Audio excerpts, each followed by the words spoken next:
வணக்கம். இப்போ இந்த வீடியோ ப்ரெசன்டேஷனில் நம்ம க்ரூட் ஆயில் மார்க்கெட்டில் எப்படி ட்ரேட் பண்ணால் பார்க்கலாம். 4184 க்ளோஸ் ஆகிருக்கு க்ரூட் ஆயில் மார்க்கெட். கிட்டத்தட்ட இதே ஜோனில் தான் ஓப்பன் ஆகிறதுக்கு வாய்ப்பு இருக்க மாதிரி தெரியுது. 4100 வரைக்கும் பை பண்ணி 4090 ஸ்டாப் லாஸ் வச்சு ட்ரேட் பண்ணலாம்.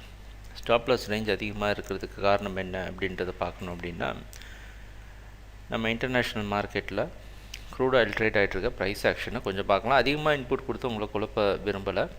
பட் இது 1 மணி நேர சார்ட்டை. ஸோ இதை பார்த்தீங்கன்னா உங்களுக்கு தெரிஞ்சும் மார்க்கெட் சைடாக தான் ரொம்ப நாளாக மூவ் ஆகிட்டுருக்கு கடந்த 2 கான்ட்ராக்டாக. ஸோ நேற்று மார்க்கெட் இந்த இடத்துல ட்ரெண்டு டவுன் சைடில் கண்டினியூ ஆகும்னு எதிர்பார்த்தோம். பட் உடச்சிட்டு மார்க்கெட் மேலே போய் ஆவரேஜான ஹை பக்கத்தில் இப்போ ட்ரேட் ஆகிட்டுருக்கு. ஸோ இதுக்கு நடுவில் எங்கேயுமே நம்ம ஸ்டாப் லாஸ் வைக்க முடியாது இந்த ரேஞ்சு.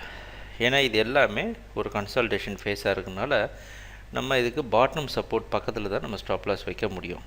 ஸோ அதனால தான் நம்ம இன்றைக்கி ஸ்டாப் லாஸ் ரேஞ்ச் அதிகமாக வச்சுருக்கிறோம். இல்லைன்னா நீங்கள் ஆப்ஷன்ஸ் ட்ரை பண்ணலாம். ரேஞ்ச் அதிகமாக இருக்குன்னு ஃபீல் பண்ணுறவங்க மேபி புட் ஆப்ஷன் செல் பண்ணுறீங்க அப்படின்னா டைம் டிகே மூலமாக கூட உங்களுக்கு அட்வான்டேஜ் கிடைக்கிறதுக்கு வாய்ப்பு உண்டு.